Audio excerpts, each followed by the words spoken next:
Ladies and gentlemen, friends and family, I'm Matthew Ponzi. Austin Martinson. Thank you for being here today, Austin. Thanks for having me, Matt. Appreciate it. So, for those of you who tuned in for our weekly live stream at 3:30, thank you so much for being on there. And sorry for the technical difficulties. We wanted to give you a special treat and re-record this whole interview and provide it to you in a much better medium. So, first of all, Austin decided to come on today to talk a little bit about his entrepreneurial background and his endeavors right now. He has some really interesting stories that you're going to want to watch until the end of this video to make sure you don't miss out on. So thanks for joining us again, Austin. First of all, tell us a little bit about yourself. Let's get into it. So I'm a Colorado native. I've basically worked for myself my entire life. Lived in Italy for a little bit, couldn't get away from Colorado, and I've been here ever since. Started being an entrepreneur, I guess, back when I was like 11 or 12. All started with my dad circling a 4-for-1 ad with the candy bars, and I was like, wow, I could definitely sell those for $1 at school. Ended with a suspension, not allowed to actually run businesses at schools, I guess, so that kind of kicked it off. My first real business where I actually made good money, I was a senior in college and did my thesis on social media marketing. I studied mathematical economics in Colorado College down in the Springs and started a Facebook marketing, Twitter marketing company because nobody had a clue what that stuff was in 2008.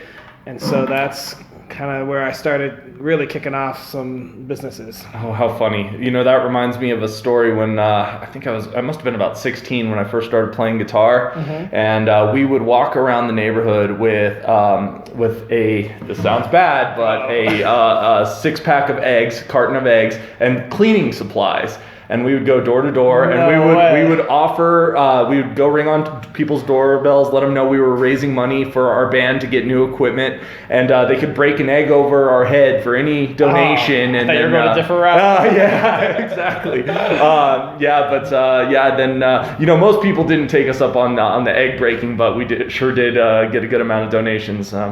So awesome, cool. So tell us a little bit about your businesses. I know you're running a lot of different things. So give us the the high level view. I guess the biggest thing I do right now is I'm big on property management, real estate. I have a marijuana store as well and some grows. But really, I'm here today to talk mostly about credit repair, how to buy a house as a first timer, real estate trusts, and then Matt really wants to hear all about my crazy Airbnb stories, so we'll get to those at the end. Awesome. So credit repair, or credit help in this case. So credit help is different than credit repair, especially when it comes to your business. Right. So credit repair, typically, they focus on more that getting rid of negative things. Your too many inquiries, bankruptcies, derogatory marks, incorrect address, name, that kind of thing. And so credit repair companies, they focus on that. They talk to the reporting agencies, and they try to work through getting your credit cleaned up. We do a different thing. There's really 4 other different major factors for your credit score. And we focus on the 4 more positive things like increasing your credit limit, reducing your credit usage, increasing your account history, and making your payment percentage, on-time percentage higher. And so we use different tools in order to do that. So we're a little bit different than a credit repair company. We work with quite a few different credit repair companies. If you really want the best credit score, you hire both of us, and we just supercharge your credit score. And that's kind of the difference that we do the traditional credit repair companies. Okay, so step by step, how does the credit help process actually work? So essentially, if you hire us, we go through and we'll kind of check your credit score and what the 4 or 5 factors are. So there's like your percentage. If you have 95% payments, we'll work on getting that up to 99. If your credit history is short or not long enough, or you don't have enough accounts, we'll try to add accounts and lengthen your history. But the big one is the credit limit.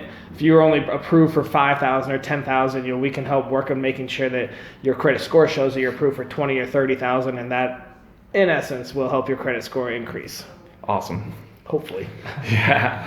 So how is your service? I think you went into a bit of detail about how it's different from others, but are there any other differentiating sort of factors that you'd like to talk about? I think that's pretty much the gist of it. A lot of people that use our services will take advantage like a month or 2 months before they make a big purchase, like a car or apply for new credit cards or a house. If you have really bad credit, you can use our service to put your credit higher. Then you can go apply for better credit cards and then use that to build your credit yourself without us. So that's what we like to do. We kind of like to teach a lot of financial literacy as well, and investment tools, but really we're just focused on getting your credit score up and then having you maintain that for the rest of your life. All right, that's great. So let's go ahead and move on to our next subject, which is REITs. So Okay. real estate investment trust. So some of the people watching may not know exactly what a real estate investment trust is. So can you shed some light on that? So a REIT is essentially actually like a government regulated group of people that invest their money together into different opportunities, either giant commercial buildings or huge multifamily properties, and it can even be just a single family home.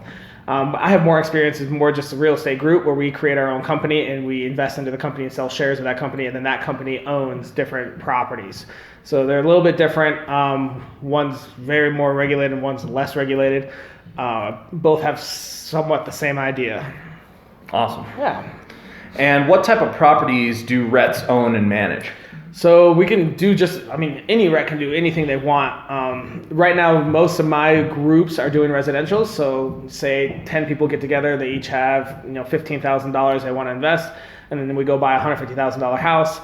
And if we rent it out, everyone shares the profit. If we fix it up, everyone gets a piece of the profit when we flip it. Various ways of doing that. Other ones can do, you can do big, giant 240 unit resort places that you can own a piece of, and it's just a matter of, instead of having all the money yourself, you all pool it together and go and purchase a real estate property like that. Great.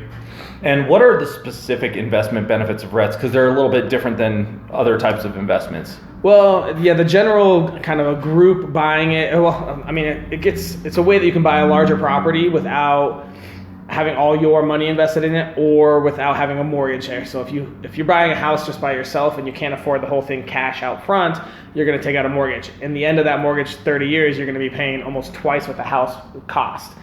With a REIT, you don't have the mortgage, you don't have that interest rate, so you buy the house, it's yours straight up. You watch it appreciate, everyone takes a share of the appreciation, you make money either flipping it or long-term rental or short-term rental or whatever you decide, and everyone makes profit that way without having to go pay a bank or pay whoever actually holds that mortgage. Okay, that makes sense. So now on to some of the crazy stories that you've had. So you've been fun. Yeah. So you've been a short-term investor in the Denver market for a while now, right? Yeah. So I got into Airbnbs probably 2014, and then expanded to Mexico, expanded a few other places, but primarily I've been in like Denver Metro for the past 6 or 7 years. Yeah. Okay. So you have all sorts of stories. So, let's start with one of the most recent stories you've had, which is a story about squatters. Okay, squatters. That happens more than you think. There are a lot of people that forget checkout time or forget what day they check out. So recently we've had, I had some really bad ones with that. So let's start with this. A while ago it was a long-term rental and like half of the house. The other half of the house was short-term rental. Eventually, the short-term rental girls kept renewing, and they ended up marrying the long-term rental guy. And then her sister didn't have enough money to rent a room long-term, kept renting short-term, and then eventually they kind of just took over the whole house, and it was about a 3-week-long eviction. It was really not fun. That sounds painful. Probably the last time I've really done a long-term rental there was after that one. Oh, man. Yeah, but the recent one, sorry, you were asking about that, and that one just popped in my head. That's fine. We had a guy that essentially was off camera, had 2 sexual assault charges, and so we brought it up that that's a violation, and his agreement was terminated. We took all his stuff out, had the police involved. It was all on the front porch, and then somehow he convinced someone else to give him a code, or maybe he climbed in a window. He broke his door to get back into his section, and we had to go and get him back out again, and that was just about a week ago. Oh my God.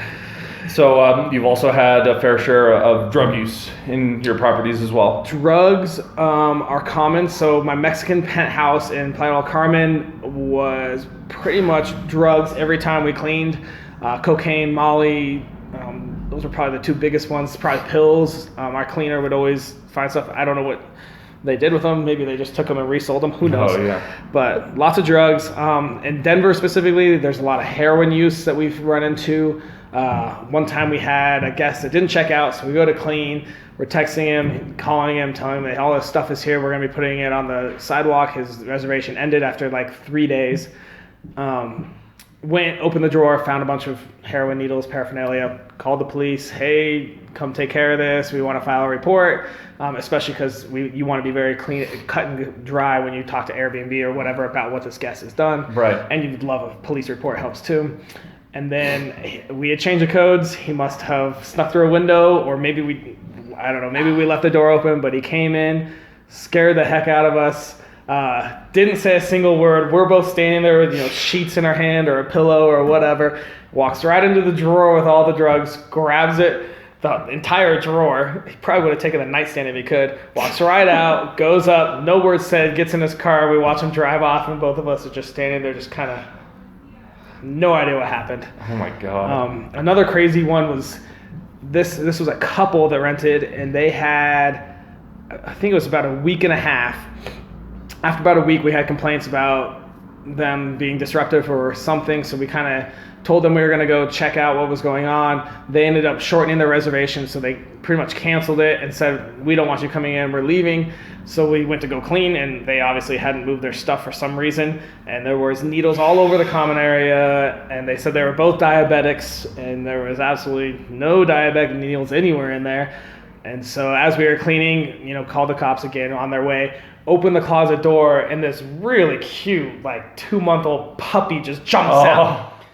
So manager screams, doesn't know what's happening, and the puppy turned out to be the friendliest thing ever. And we're like, do we just keep it now? Is this our puppy? But so we ended up calling animal control, made sure that those two didn't get the puppy back since they were, avid drug users. And, and then I think they kept trying to get back in the house for the rest of that day, but the codes were changed, and they, who knows, went on their own merry way. So it's even got as crazy as having orgies in your property. That's insane. Okay, yeah, we've definitely had. So we one instance, we have a guy that comes almost every holiday. Valentine's Day, I think he was there for 2 nights. That was he splurged.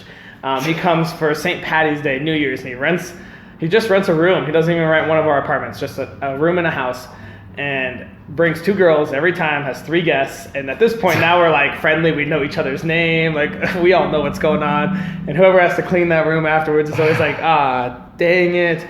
But yeah, so he rents and comes down with his 2 girlfriends or whatever's happening every couple of months. Whenever there's a fun holiday, he comes to Denver and checks it out. But what we were talking about is, this time those pictures were bad.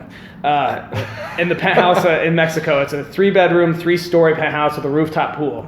We had to have the whole pool cleaned, and there were probably 4 to 5 condoms in there. Who knows whether they were used or not.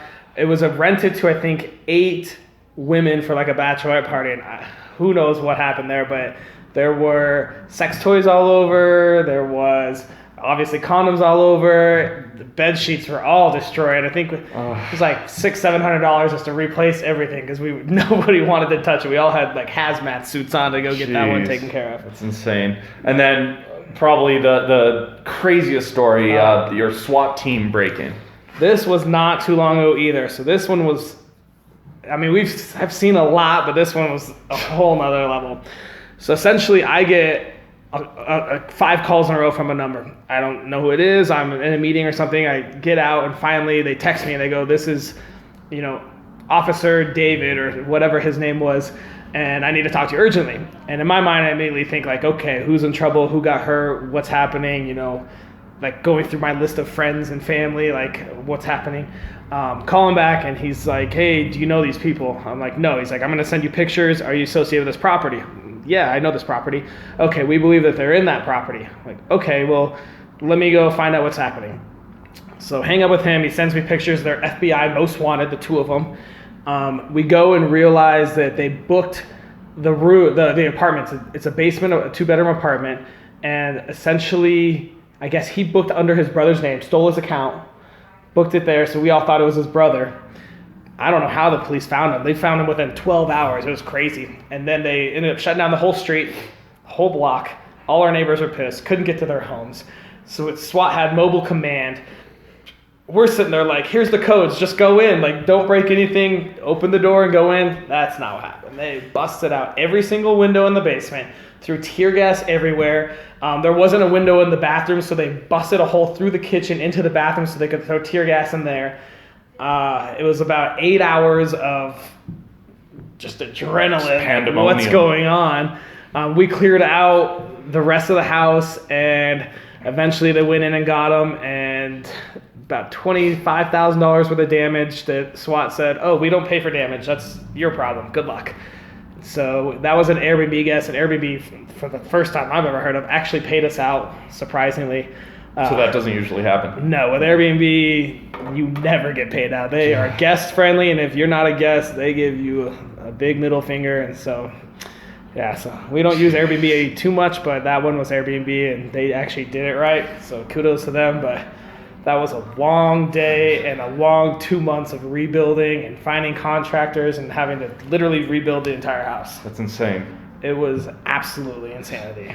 So, knowing everything that you've been through, what can people watching do who have short-term rental properties? What can they do to mitigate these sort of problems? Well, that's a very tough one. Some sites, VRBO, HomeAway, they actually have rental agreements, so you can put things in there to make it very landlord-friendly. And so we definitely tend to move towards those sites. Airbnb has ways that you can make sure that they have a government ID that's verified, and they have had good reviews from past hosts, which helps, but obviously still doesn't mitigate it. They could have their friend be a host and go stay there for a night to get a good review or whatever. Essentially, it's just kind of hard to gauge because you also can't really discriminate just off a picture or via messaging. And we go through probably maybe like 200-300 guests a week.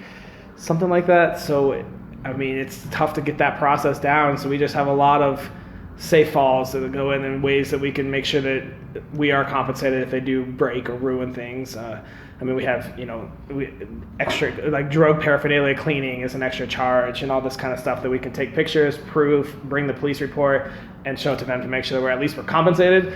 As far as preventing it, there's not a whole lot you can do with a bunch of random people in your house. So. Yeah. You are just opening up your home, and yeah, that is true. So, for the folks who are watching, who's a good connection for you? Like, who is somebody that you want to be in touch with? Right now, I currently need a commercial refi lender here in Denver, and I'm looking for a bank statement lender in Tampa, as that's where I am planning on moving into my next real estate investments. So, and you know any of those, I'm trying to refi my commercial building and move into Tampa. So that's where I'm looking for. Personally, you're planning on moving? It'll be a vacation home. Okay, gotcha. Yeah. Cool. And then how can everybody find you to get in touch with you and your business? I would say the easiest way for any of my businesses would be just to go to Austin Martinson on Facebook. We'll post it in the comments for you. And then just send a message to there and I'll get a hold of it there. Awesome. Well, Austin, thank you so much for being here today. Yeah, it was a pleasure. Really appreciate your time and your patience with the interview process. It's been a long one. We got it done. And thank you guys for watching, and we'll see you soon. Hope you guys enjoy. Cheers.